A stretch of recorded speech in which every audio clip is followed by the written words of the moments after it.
And our family shows our events that we do, our shenanigans on and off the farm. We started YouTube in 2020, right before the world stopped, and then it was great because we had nothing else to do. So we put out a video every other day for a year, and we worked really hard at it, and we've made some awesome connections through this crazy thing called social media. And then we started doing Facebook and I've done Instagram for a long time. But we've really been blessed, and we've enjoyed learning or meeting other social media influencers, which a bunch of them are over here making faces at me. So, but we've also met a bunch of you guys, and that's what means the most to us. We have 3 kids on our 60-acre farm, and we do foster care. We currently have 1 child in our care, but that's a huge part of our journey, so we share that as well. A lot of times you hear the nightmares and the bad and all that, so we try to share our journey, the good and the bad, and hopefully encourage others to answer the call. So Gary and I were both raised on a beef cattle farm growing up. Gary, I believe, had chickens and stuff, but I didn't. We had cattle and more cattle and a lot of cattle. So every time, my dad's a preacher, every time someone would give us some chickens at church, we'd bring them home and they'd be dead. Not soon after. We didn't have proper setup. Also, we have a lot of woods around our house. We have pasture, there's a lot of woods. And my dad didn't care for chickens, so we didn't do anything in order to protect them, things like that. So I never really grew up with chickens. So I didn't know much about chickens. And then Gary and I, we've been married for 15 years. And on our first farm, what we call our first farm, we would buy foreclosures and flip them. And we lived in town. And then once we had our son Ranger, we knew we wanted to get back on the farm. And so we bought, sold, flipped, did that for a long time. And so our first farm wasn't really the farm we wanted, but it was the one that we were able to afford and God sent us. And so we got, I think, 5 chickens from a guy that got, those chickens that have been through it and they look real ugly and they're red and got some white on them. So we got some of those, we put them in a chicken tractor, we got eggs, and that was about it. And I wasn't interested in it. So then we bought our new farm, and again, we just had beef cattle primarily, because that's what we knew, that's what we've been raised around. And then when the pandemic happened, I got some quail. I found some day-old quail on, I think it was Craigslist, and I didn't know what to expect, so we loaded the kids up, we went to get them, and Gary and I have got this big old water trough to put them in with shavings, and we had it in the van, and so I went up there, talked to the lady. I got 36 quail, and she put them in a pie box, like, if you bought a pie at a restaurant, that box they put it in. And I was like, oh, we look like a bunch of idiots. So I didn't realize 36 of them would fit in a little pie box. So that's kind of where we started. And then we started getting chickens, more chickens, and the chicken math happened, like Daniel said. So we got chickens about 4 years ago, and started out small, like I encourage anybody to do. And then I really wanted to get into incubating, and then I liked all the different breeds. I brought some eggs up here that all different colors. And so as it went on, Gary started putting videos out about I had an addiction and I had a problem and all these things. And then people started calling me the crazy chicken lady. I was like, actually, there's a lot more people out there, 1, that are crazier than me, and 2, that know a lot more than me. But it's been a lot of fun. So I wanted to share with you guys kind of what I have learned in the last 4 years, being that I really didn't know anything about chickens before that, other than they give you eggs. And my mom grew up on a farm that they did all the things. They did all the meat, they did the vegetables, they had rabbits.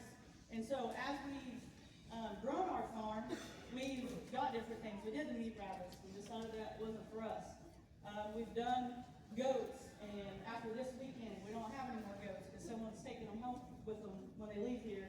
And now I have sheep because I decided I like sheep. We had beef cattle, and Gary got into Highlands, and so we've done different things to see what we like, but my mom always told me stories about, chicken with your head cut off. She told me exactly what that was. And Craig that did the chicken processing this morning, he was saying, your grandma probably told you just to get an axe and cut their heads off, let them flop around and run all over the place. And I'm like, yeah, that's what I heard. But he was showing a better way to do it and things like that. So one thing that I want to say, and what the guy that did the meat goats for profit was talking about, is everybody does things differently. The amazing thing about the Open Homestead and Expo is that you can learn in 2 days different ways people do stuff, and then you can do what works for you, because that's the most important thing, is do what works for you. A lot of times, us on social media, it does get frustrating when you get a comment and they're like, so-and-so said you gotta do it this way. And we're like, well, they haven't died, so apparently this way is okay as well. So there's so many different ways to do things. So think about that as I'm talking. Have an open mind. If it works for you, maybe you want to try it, maybe you don't.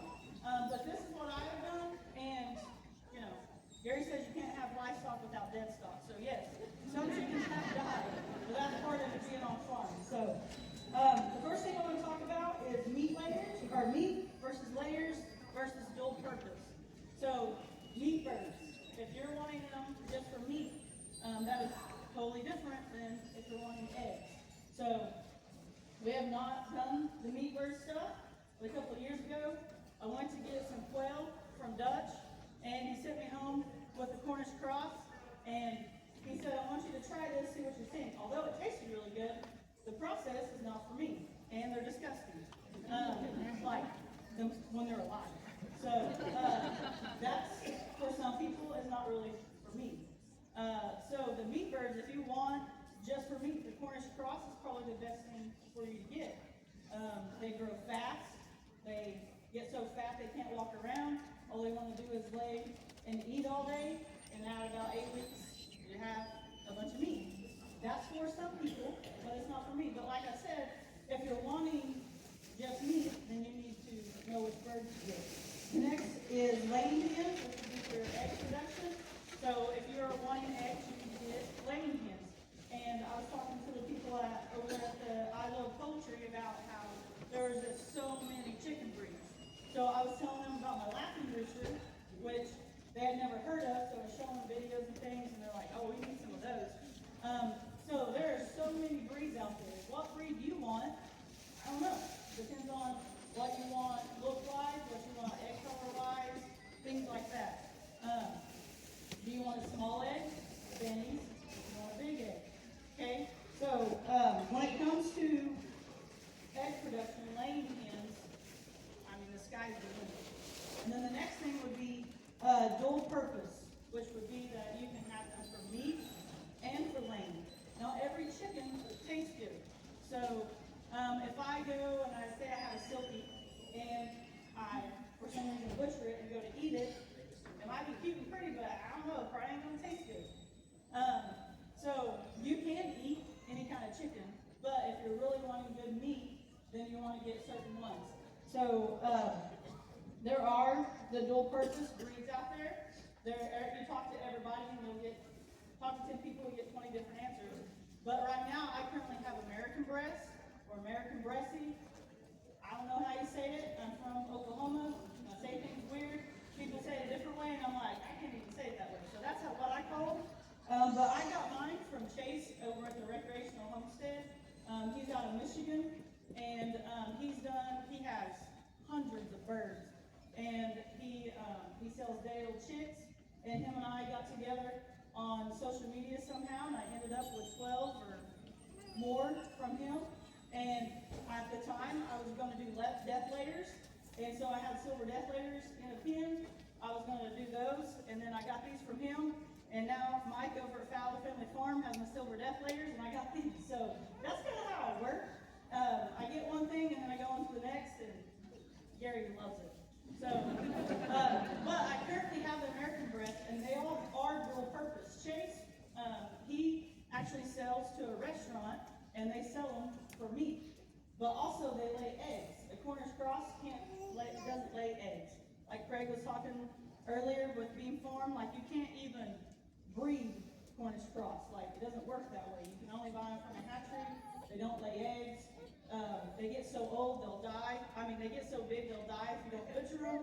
And so, the American breast will lay you eggs, good, pretty, nice eggs, and you can also eat them. They taste very good. I have eaten one. The ones that Chase sent me, I ended up with 4 to 6 roosters, and me and the boys processed some one day, and they taste very good. The only thing I have to compare is the one Cornish cross that Dutch gave me, and honestly, I don't know.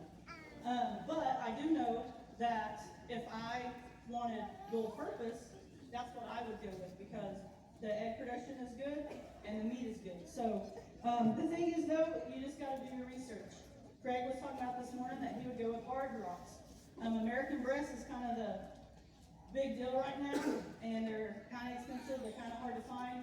It's, you know, everybody's got them, but not all of them look right. So once I got them from Chase and I saw what they're supposed to look like, I was very impressed. So that's the first thing you need to decide though. Are you wanting meat, laying, or dual purpose?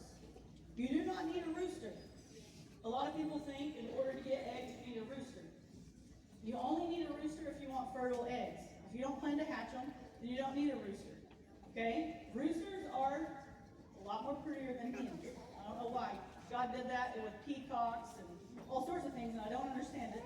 But the roosters, I recently hatched 83 eggs, and I got about 30 hens, and the rest were roosters, and they were all beautiful, and I hated to sell them, but I didn't need that many. But if you want a beautiful chicken out there, if you want it to wake you up every morning, or whatever, then you need a rooster. If you want fertile eggs, if you want to hatch them and get into that, then you need a rooster. But if you only want eggs, you don't need a rooster. Someone recently asked me if the color of the eggs affects the taste, and it does not. It depends on their diet. What you feed your chicken is going to be how your egg tastes. So if that makes sense. How you feed your chickens, what you do with your chickens, what works best for you. But the more they can free range, the more they can eat bugs, the more they can do their thing, they're going to taste better, they're going to have a richer color, they're going to have a richer flavor. Not all type of eggs taste the same, all chicken eggs taste the same, but quail eggs taste different, duck eggs taste different, turkey eggs taste different. A lot of people use duck eggs for baking. They say, I'm not a baker, I like to eat baked goods, but I'm not a baker, but people that bake, they say they want to eat or use duck eggs. Preferably, I like quail eggs more than anything else. They're richer, they taste better to me, they have a better flavor. So I did have quail for a while, and then I got into so many chickens that I decided I didn't want to do the quail anymore. Quail are great because at 6 weeks you start getting eggs. At about the same time, or maybe a little older, you can butcher them. You can eat them. They're very easy to butcher and process. They're not very big. They're easy to work with. I have some videos out of when I had quail and I processed them. It's super, super easy. You don't have to have a plucker and all that. You don't have to have a plucker to process a chicken, but I don't advise it unless you only have 1 or 2, because if you got more than that, you're going to hate it when you're done because it's no fun.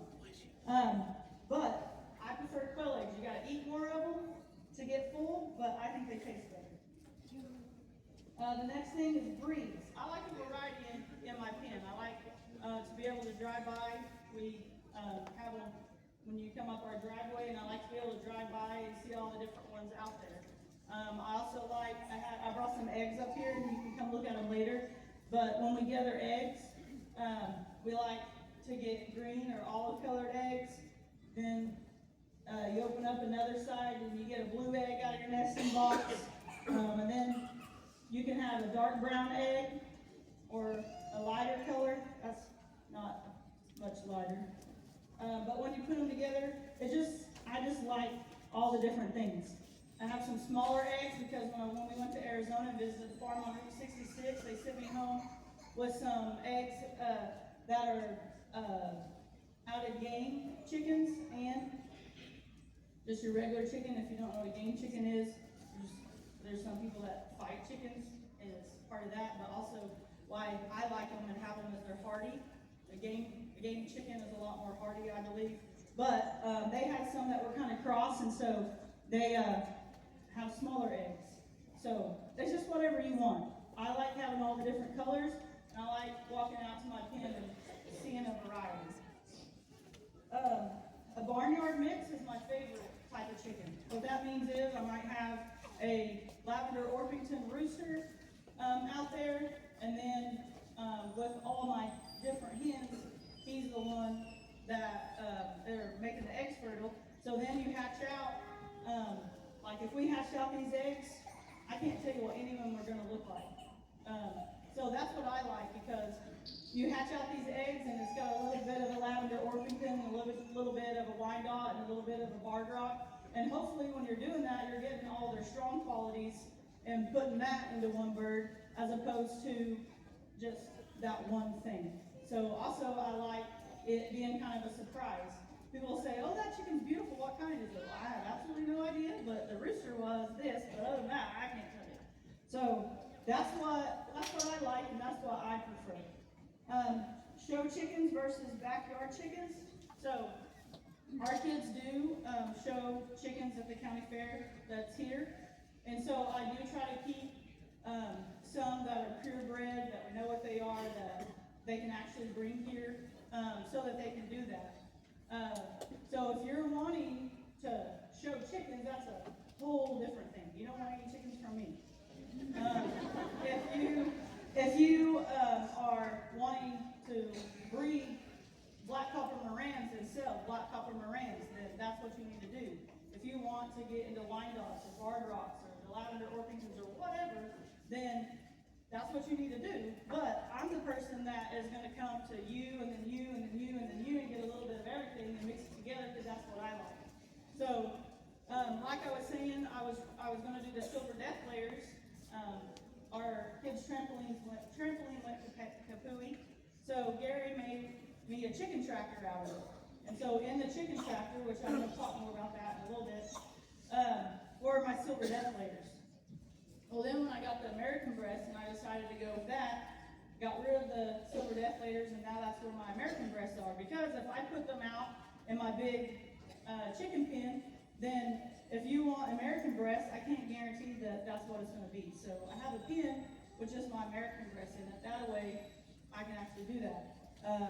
I brought some eggs today from Marie over at Okie Farm, and then for the dyers, the people that sell amazing freeze-dried candy, I gave them some eggs today. So I want to be able to do that, give people eggs and them hatch them out and things like that, and then they can report back to me, hey, these were great, or hey, these were terrible. So if you're wanting to breed, to show, all that, that's a totally different talk, and I don't have a lot of information for you, because that's not what I do.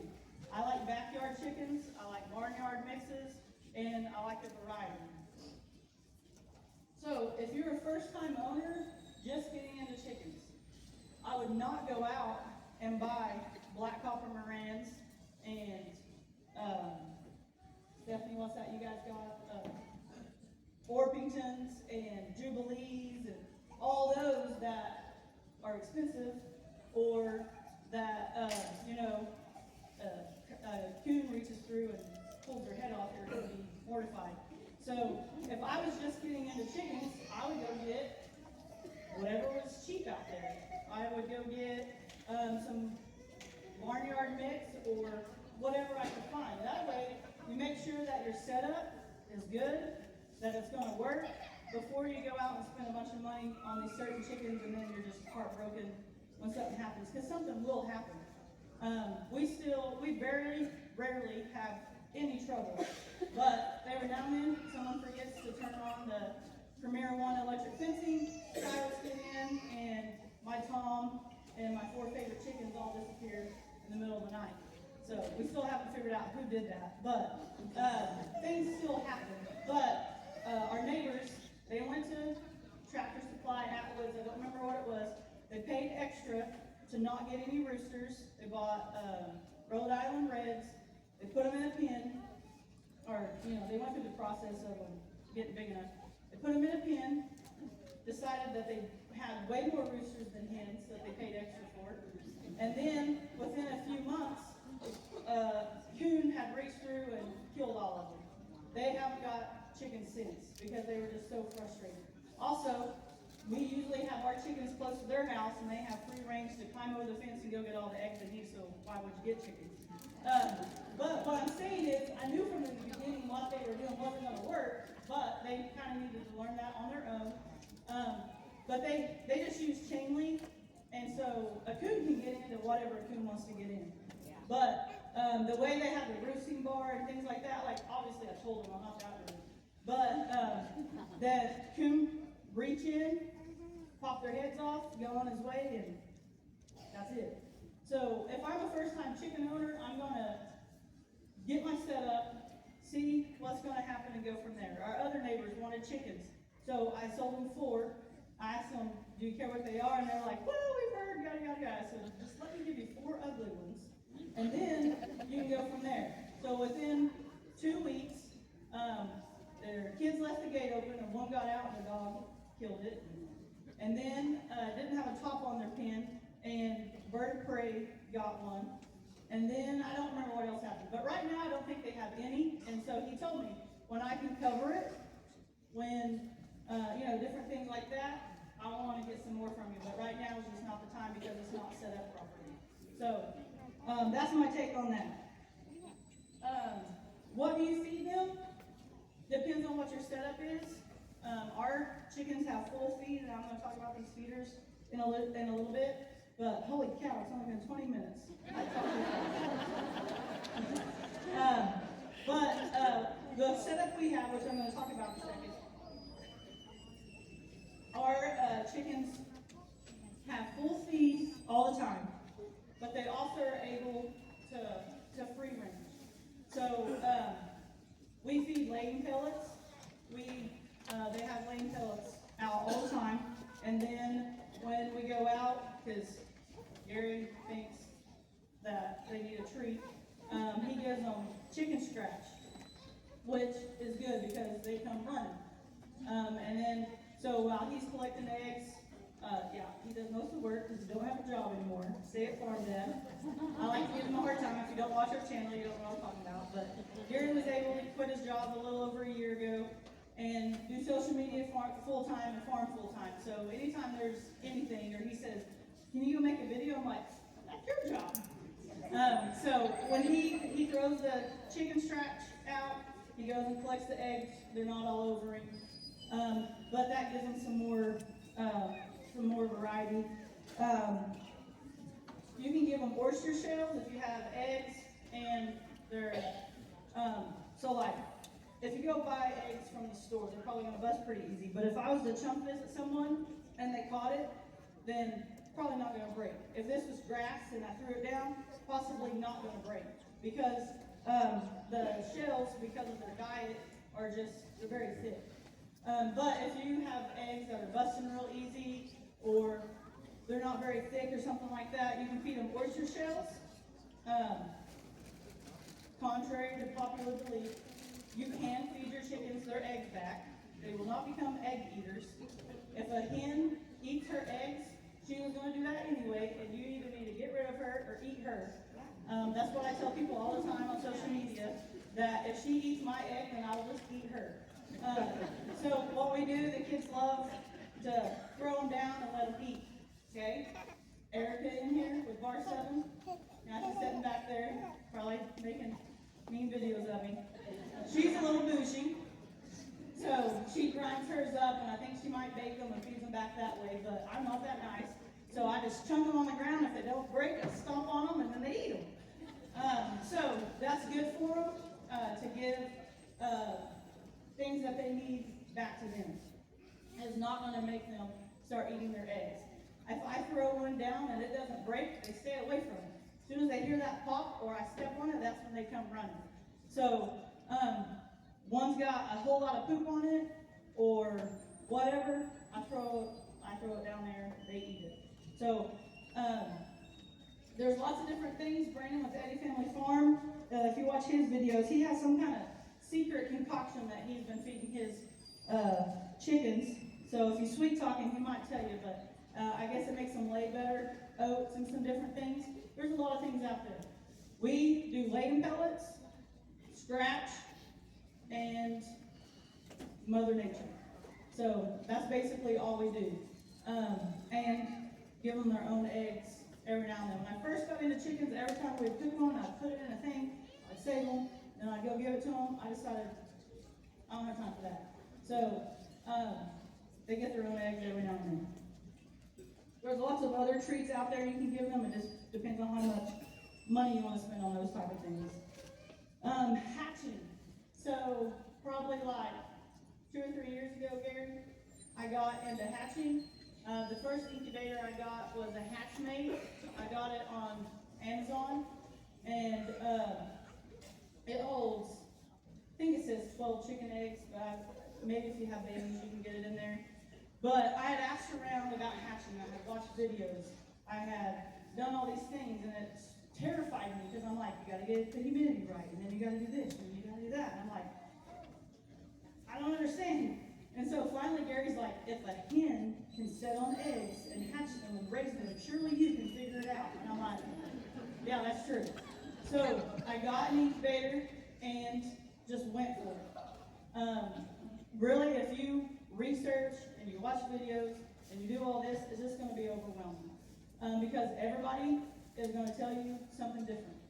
I mean, it's good to watch videos. Yeah, come watch our videos. We would love for you to do that. But really, just go for it. Because I seriously, it was so intimidating. I didn't understand what they were talking about. I was so worried about it. But I had duck eggs at one point in the incubator, and they wouldn't, it was in the Hatchmate, and I wanted a lot more than what the Hatchmate would hold, so I couldn't use the automatic egg turner. So I would just go in there and turn them when I remembered. I don't have a great memory, I have too many kids, and that wasn't very often, and they still hatch. So people do dry hatch, all the things. So just go for it. It's really just trial and error. I used to help every chicken out of the eggs that I thought needed help. So if they were struggling, I would help them out. And then once Chase and I at the recreational homestead became friends, I started watching his videos and we started talking and stuff. He was talking about how he doesn't help them out. It's like survival of the fittest. And I was like, that's not very nice. But like he said, if that chick's having a hard time getting out and you help them out, more likely they're not going to make it. They're not going to survive anyway because something's going on. But if it does, and he is breeding for selling his chicks, making sure people get good chicks, making good genetics and all those things, you're breeding and you're sharing for genetics. So just like in the beef industry, if we have a mama cow who has a baby, something's not right, whatever, we give her another chance, something still ain't right, then she needs to go somewhere else, on down the road. So you don't want to breed, you don't want to encourage those weak genetics because it's probably not going to work out for them in the end. So that's just something that I started doing, not helping them out. Start small, work your way up. So I started with the Hatchmate. Not very big. I highly recommend it. I think I have 2 or 3 of them now. They emailed me and asked me how many I wanted, and Gary said, I think you have enough. I said, but they said they'll send me however many I want. So it works well. It does the job. But then I started wanting to do more. And so I got a shirt pack. I think that's what it's called. I don't know. And it holds, well, we went to Alabama in September, and I told people, if you want to bring me chicken eggs, please do, because if you bring them to me, Gary can't say anything about it. And I ended up with 163 eggs, and it held all those, and I had room for more. So when I decided I want to buy this incubator, I told Gary, because it's the same one that Chase uses, I told Gary, I said, there's one on there, and it holds 60 or 80 eggs. Can't remember. I was like, that would be super full. So I called the lady, and I started talking to her about it. She was like, actually, you have this Homesteader package. Put the word Homesteader in it, it's pretty amazing. She's like, it's actually cheaper if you go this route. And so it was on sale, holds a lot more eggs. And so I got that one. And Gary was like, when they deliver it, they said, is someone going to be there with a forklift or a tractor to get it off the trailer? And Gary's like, what? So we couldn't put it in the shop because, gets so hot, but it can't get too hot or too cold. So it's in our closet now, inside of our house. But several people have bought me chicken eggs this week as well, so now I have another chance to go for that. But I put 163 in, 120 something were fertile, and only 83 hatched. I say only, but that's how it is. So I was telling Gary, I have to hatch a whole bunch if I want hens, because I ended up with mainly roosters. So far it's working out for me, getting him to think that. You can open the incubator. People freak out if you open the incubator, because so-and-so on some videos said you can't do that. You can open the incubator. It's not going to be the end of the world. If you watch Marie, she gets them out even when they're pipping, like moving them around. I'm like, it's going to die! But then it doesn't. So you leave them in there until they dry. Some people will tell you, you can't open the incubator. Do not get them out until they all hatch. Well, can you imagine if all of those tiny dinosaurs hatch? And because they just start going crazy, they start banging the other eggs around and all that. So when they're completely dry, reach in and I take them out. Because some, you got early bloomers and late bloomers. Some of them will start hatching early, and some of them will be super late. So as they dry off, you can take them out. I leave them in there, whatever poultry I'm doing, I leave them in there 4 or 5 days longer than what it says. Because, and maybe that's one of the things like I shouldn't do because I'm helping them, but you never know what's taking a little longer to hatch out. So I'll leave them in there a little bit longer. When I candle them, if I see any cracks or anything like that, I get rid of them. I know some people's like, you can put super glue on it and it'll be okay, or this or that. But the one thing Gary said is he remembers someone hatching in his family or whatever, and an egg busted and it smelled so bad. That was like the biggest thing he had against hatching. Well, I've never had that happen. And so, maybe I'm just lucky, but also if there's cracks or anything like that, like I don't mess with it, because once you smell a bad egg, you're not going to want to do it again. I have smelled some that, you go out and you find a pile of eggs and you chunk them across the pasture and they go boom! Like a bad egg, it'll just explode. And then you can just smell it in the air. Usually it's like green wannabe cottage cheese inside of it. So you don't want that to bust in your incubator. So if it doesn't look right, if there's a crack or anything like that, I don't even mess with it. Like, it's not that important to me. So we just let it happen. Broody hens. Some people like broody hens, some people don't. Bro Jack has a broody hen right now, and he don't like it, and he wants her to quit. And so he was asking me, well, what should I do? And I said, you should probably eat her. I like broody hens because that's more chicks for me that I didn't have to work for. So my turkeys, they would not stop setting on eggs, and it was hot. I'm like, all right, do whatever you want to do. I took water and stuff over to them. They will get off their eggs if they need to, but we're on social media, so if I don't take water, then I'm a terrible person. So I had a water can over there in case she needed it. But they just kept setting and nothing was happening. So what I did is I took some chicken eggs and put them underneath her, and she hatched out chickens. So she hatched out 3 or 4 of them, I can't remember. I let her keep them for a little bit, and then I took them from her, only because our livestock guardian dog, she is a good livestock guardian dog, but she likes to play with things, and everything that she was killed in the poultry department, she was basically just playing with. I have Indian runner ducks, and I'm out there and I keep hearing this weird noise, and I look, and her paw's just on it, and it's like, and so she just plays with things. So at some point, Gary and I decided it wasn't safe for those chicks anymore if they stayed in there with their mama. But once she had chicks, she was happy and good to go. But if they're going to be broody, they're going to be broody.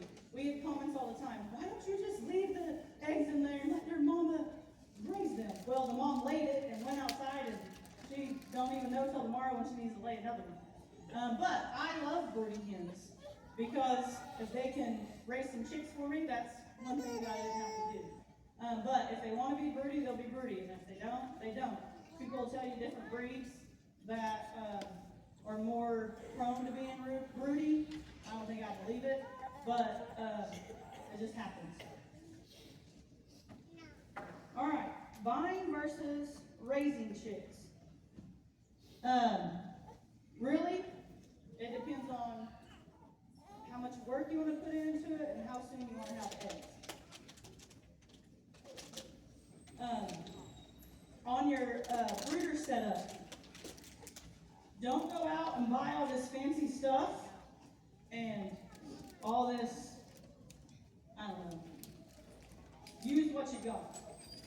I've used lots of different things, but if you go out there and you buy this brooder that costs $500 that's perfect and all this, and you have one round of chicks and you like, well, this is stupid and I never want to do this again. Then you have a brooder that costs $500.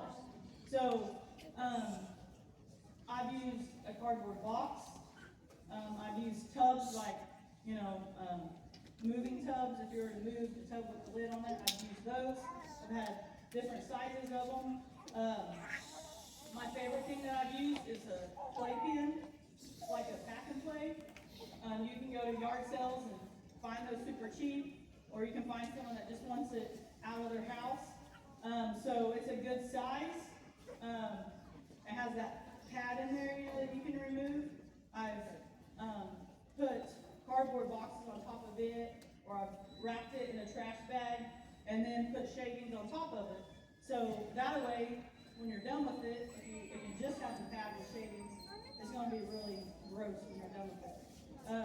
But then why I like the packing plate, when you're done with it, pack it up, put it up, and it's out of the way.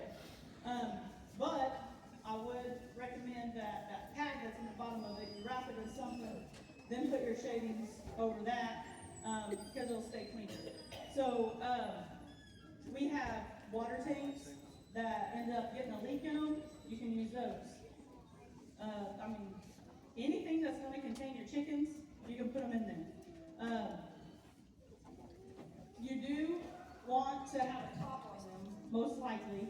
If you have cats, they're going to sit there and just be like, I hope someone forgets to cover that.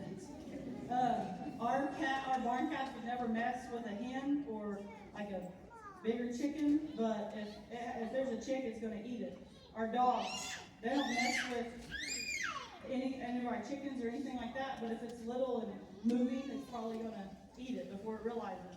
So make sure you have some kind of top on it if you need that.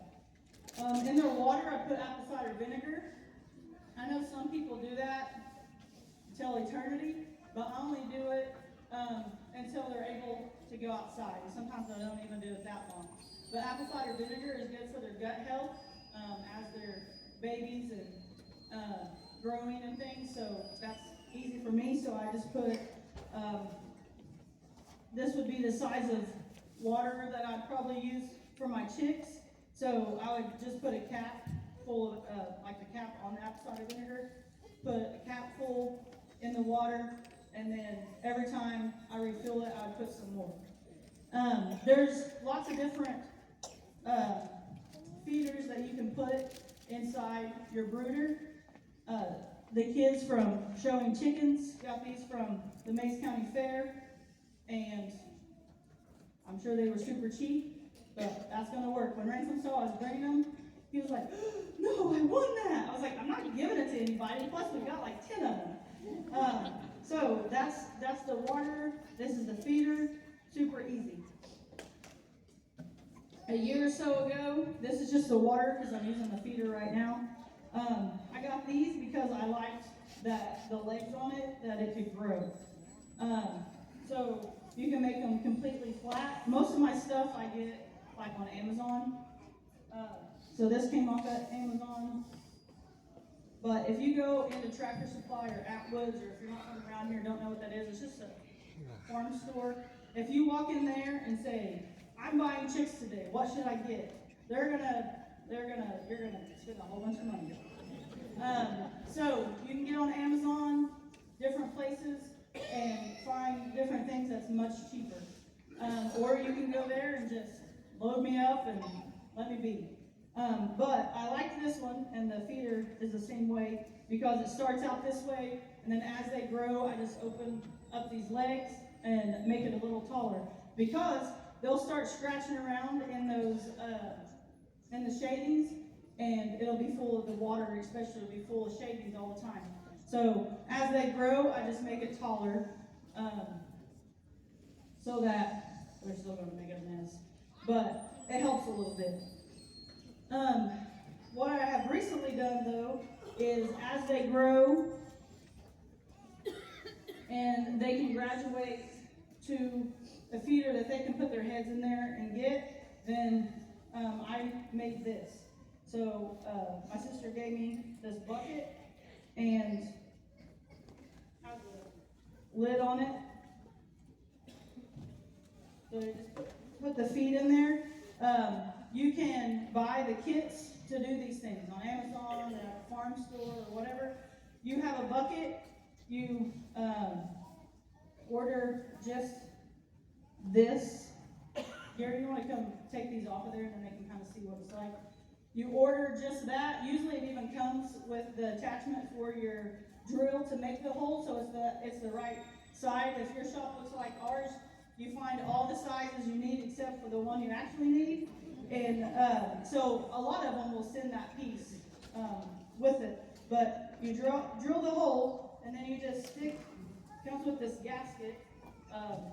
So you stick that on one side, and then you screw this in the back, and then that's how it keeps it on the feeder. So when they're big enough to do that, then I give them that. This is a waterer that I made. People gave me a hard time because the bucket I used, they told me my chickens were going to die because my sister has a pool and she gave me her chlorine tablet bucket. Nobody died. Obviously, I cleaned it out. But I set this on a little piece of wood, and then as these fill up, they go down, and once they're full, they stay down, and then as it runs out of water, it comes back up. So it's just an automatic water. The same thing. You got to drill the little hole. It screws in. It has like a wing nut on the back. So we did that. As they grow, they're going to need more feed, and they need bigger things. We check our animals every day, but everybody that can have an automatic feeder or waterer, they have an automatic feeder or waterer. We don't feed and water our animals every day, but we check them every day. And the reason we don't have to feed and water them every day is because they have automatic ones to do that. So this is from Rent-A-Coop. I got this off of Amazon, but it has this cone on top to deter them from staying on top of it. All these things had to be power washed before I could bring them. So I didn't want you guys to say I was a terrible person because my animals eat out of dirty things.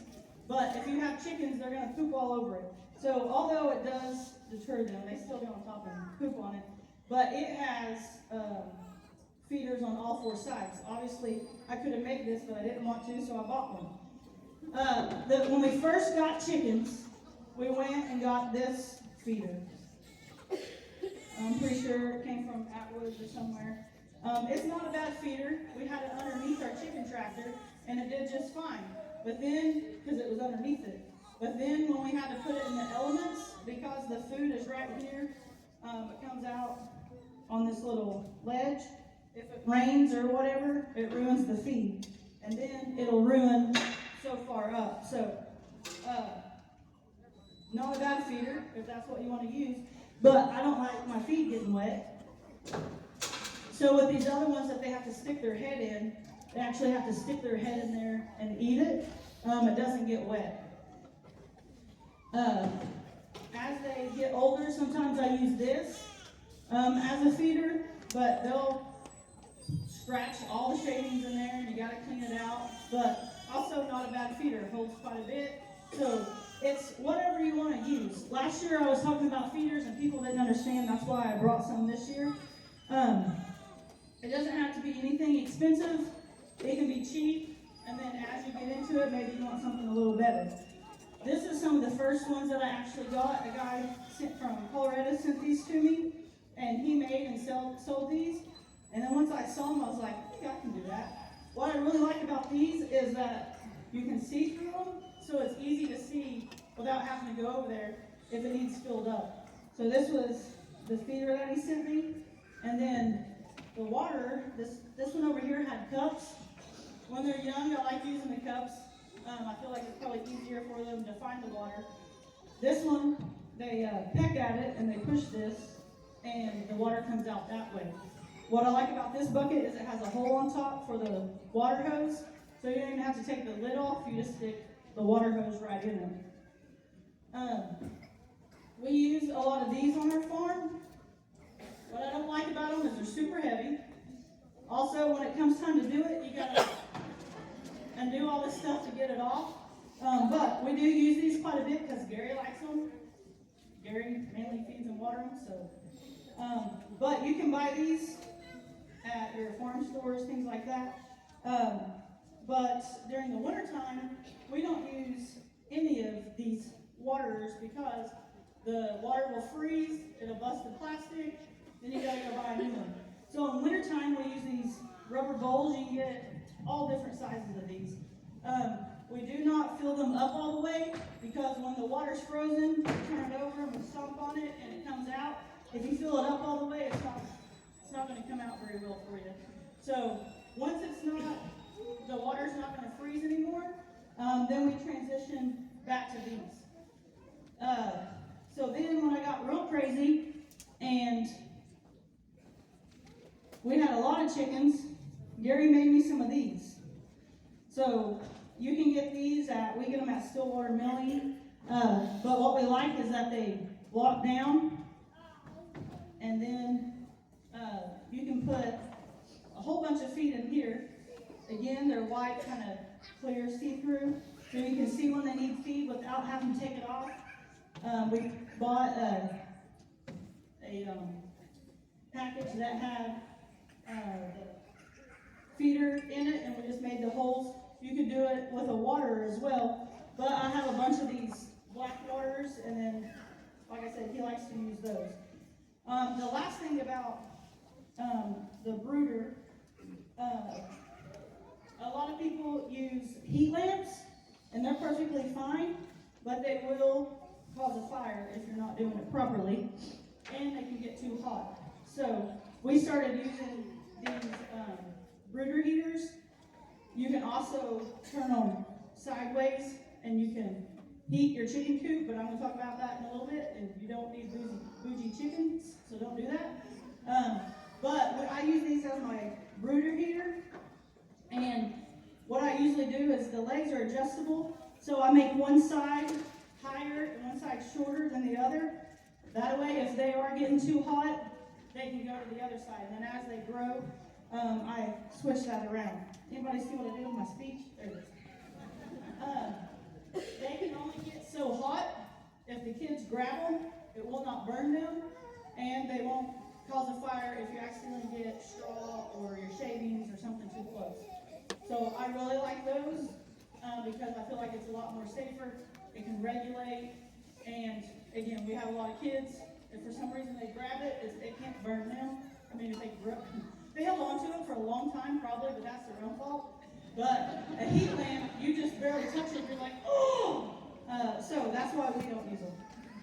So the difference between buying and raising chickens is if you want eggs now, then you don't want to raise them. They will not lay you an egg till they're 6 months old.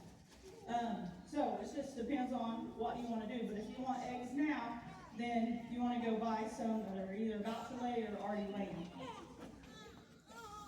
Okay, what age do you move them outside? When they're fully fed. So chickens first just have a bunch of fuzz all over them, and then as they go on, they get real ugly, and their feathers start coming in, and the fuzz starts going away. At about 4 weeks, they're usually fully feathered, and you can move them outside, and they no longer need the heat. But the reason I start slowly moving that up is because I'm slowly weaning them off of the heat. So when I put them outside, they're not like, whoa, what's this? So I slowly move that up. I even might leave it in there, but turn it off for a little bit. And then if it gets really cold at night, I'll turn it back on. But if during the day it's okay, I'll just leave it. That way they can start getting used to that. How to choose your coop or your pen. So a lot of people choose free range, which means they just go wherever they please. But we do not like chicken poop and other things on our porch. We don't want them on our cars, so we don't do that. So what we do is we use Premier One fencing, which is if you go out this door and walk straight, Premier One is set up out there. And when we first got on YouTube, before we did YouTube, I had deleted the YouTube app off my phone because I didn't understand why people needed that. Because the only thing I did is if I couldn't figure out, like, I don't know, how to get the lid off of that, I would YouTube it to figure it out. But I didn't realize people watched other people farm. I didn't know why anybody would do that. When we first got on YouTube, we started watching other people. Actually, the reason I got on YouTube is because I overheard Dutch's wife talking about Dutch having a YouTube channel, and I was like, so I went to school with Dutch, and I got on there, and I was like, what is Dutch doing? And I showed it to Gary, and he's like, I don't know what he's doing either. When we started watching YouTube, people had the Premier One fencing, and we're like, that's just a gimmick, bunch of bandwagon things, that don't really work. So it took several years and asking people, and they're like, no, like, it really is good. We finally got some, and then we got some more, and then we got some more, and then we got some more. So that's what we use. We use Premier One fencing. We have 3 or 4, 6 come together? Oh, okay. So we have 6 total. We buy the poultry netting, and then we use that for goats or sheep, or pigs, or whatever we're using, because the holes are small enough that whatever you put it in there, it will stay in there. When I first put a chicken in the Premier One fencing, I clipped one of their wings. That way they don't fly out. After I clip one of their wings, it grows back out, but they don't realize they can fly, and I don't really have any trouble unless they're kind of close to the fence and something startles them and they hop, they might get out, but it usually doesn't happen after that. So with our Premier One fencing, we have chicken tractors, kind of chicken tractors on steroids, but we're mobile coops. We're able to move them around. We built one as a family completely. We built the whole thing, and then the other one we took a 2-horse trailer and converted it into one. It was basically no good for a horse trailer anymore, but it was good enough for chickens. So we move those periodically throughout the year around our farm.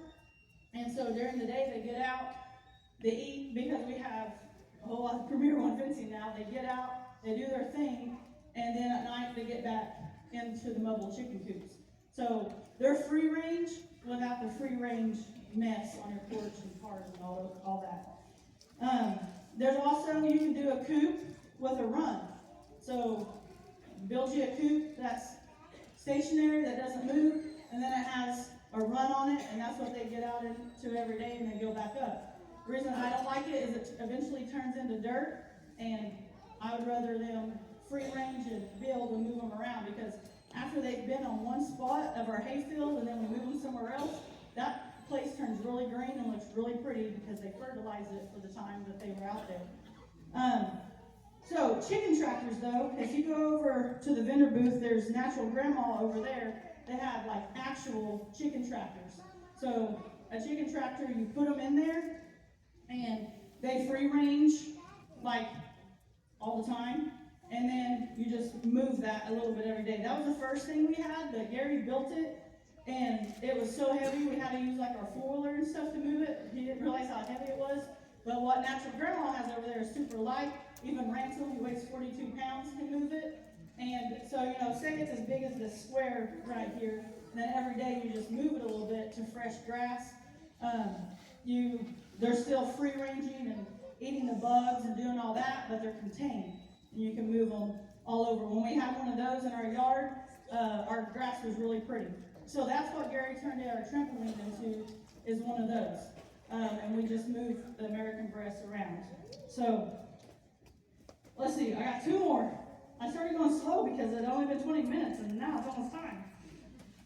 So I already talked about the waters pretty much, but there's hundreds of them out there. Whatever you want to use and whatever you like, then do it.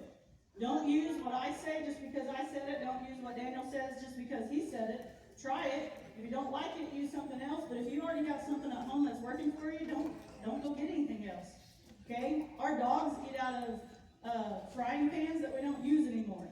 Why go buy a dog dish when you got a frying pan that's falling apart and just throw it out there, okay? So your chickens can eat out of that if you really want them to. They can eat off the ground. Obviously, that's what they would probably prefer. Last thing, storing eggs. Actually, I have two more things. I'll hurry, Cody, I promise. Storing eggs. We do not wash our eggs.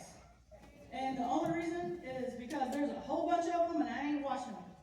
So our local food pantry will take our eggs. We're not like certified or anything. I've thought about it, but our food pantry in town at Locust Grove, they'll take our eggs and they give them away to whoever needs them. So Gary takes how many dozen a week? 15 dozen a week down there to them, and we pick out the clean ones that look good. And then the poopy ones, there's a teacher at my school, he'll eat anything, so he gets all the poopy eggs. But really, they're not bad on the inside, they're just fine. But he told us the other day he don't wash them either when he cracks them. So that's kind of gross. But he gets the poopy eggs, and then the food pantry gets the clean eggs. Here's the difference though. Unwashed eggs on the counter will last 2 to 3 weeks. We eat enough eggs that's long enough for us, like they're gone by then. So we eat some, other people eat some, whatever, our parents come and get some. So 2 to 3 weeks on the counter, so why wash them? Unwashed eggs in the fridge will last 3 months. So you don't want to wash them, but if you put them in your fridge, they'll last around 3 months. Also, if you go to the store and you buy food, the expiration date is just like a suggestion. It's not really like, oh my goodness, it expired yesterday, I'm going to die. So you crack the egg, it still looks good, eat it. There's the float test, you put them in some water. Do they sink? They're what if they sink? If they float? Why are you guys even here? You already know these things. Washed eggs in the fridge actually only last 2 months. Okay, this is what Google told me. So if you don't wash them and put them in the fridge, you can get 3 weeks out of them. If you wash them, you can get 2. So it's up to you. Do you want to stand there and wash them? Are you selling them to people that if it has poop on it, they're going to be like, that's disgusting. I don't wash them because when I take them to my teacher friend, they might sit in my car all day or at his desk all day or wherever, and we don't have to worry about putting them in the fridge. God designed chickens. God designed animals. He made them to be able to survive and be hardy. They don't need pampered. You can pamper your goat if you want to, but it's not necessary. You can pamper your chickens if you want to. If you have show chickens, obviously you better pamper those things or it's not going to work for you. When our kids show chickens, we go get them out of the pen. They got a bunch of poop on them. We dust that off a little bit and we put them in there, and that's just all we do. And then you walk around and look at other people's and you're like, oh, you gave yours a bath. We probably should have done that. But they will, as the temperatures change, if you allow them to naturally do it, they'll be just fine. When it's freezing cold outside, we don't give our chickens a heater.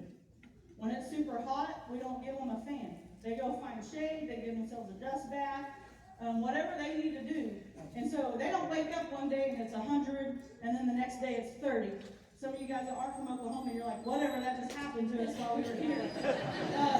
But they're used to that regulating, and they'll be just fine. Okay? So yesterday I walk up, I don't have a coat on, feeling good, I love it. And then Natalie from our Brown Farmhouse comes up in her ski coat, and she's like, oh, it's so cool. I'm like, you're from Florida. Yeah. So her Florida chickens probably aren't, if she just brought me chickens and I dumped them out here, they're probably not used to that, right? So they will regulate their body. They'll do what they need to do. They need food and water. If their water freezes, obviously you need to take care of that. But that's all that I got, and I have 2 minutes to spare. So basically, what I want you guys to know is do what works for you. Use what you got. If you want bougie chickens, go buy bougie chickens. If you just want some eggs, then go buy some to get some eggs. If you want to raise chickens and you got a cardboard box to put them in, then use that. If you really like it and you want to start getting fancy, then do that as well. When you're watching different videos and you see way people do that and you're not doing it, don't think, oh my goodness, I've been doing it all wrong. There's a million ways to do it. If someone tells you that this is the only one way and they're doing it wrong, don't trust them, don't talk to them anymore because they're not right. So, I thank you guys for coming out to the Okie Homesteading Expo. And Garrett and I will be out here. If you have any questions, come out here and ask. I know I talked too much for you to be able to do that. But hopefully I covered it pretty well. But basically just go and do it and enjoy it. And don't stress about it because it's just a lot of fun. So you guys have a good day.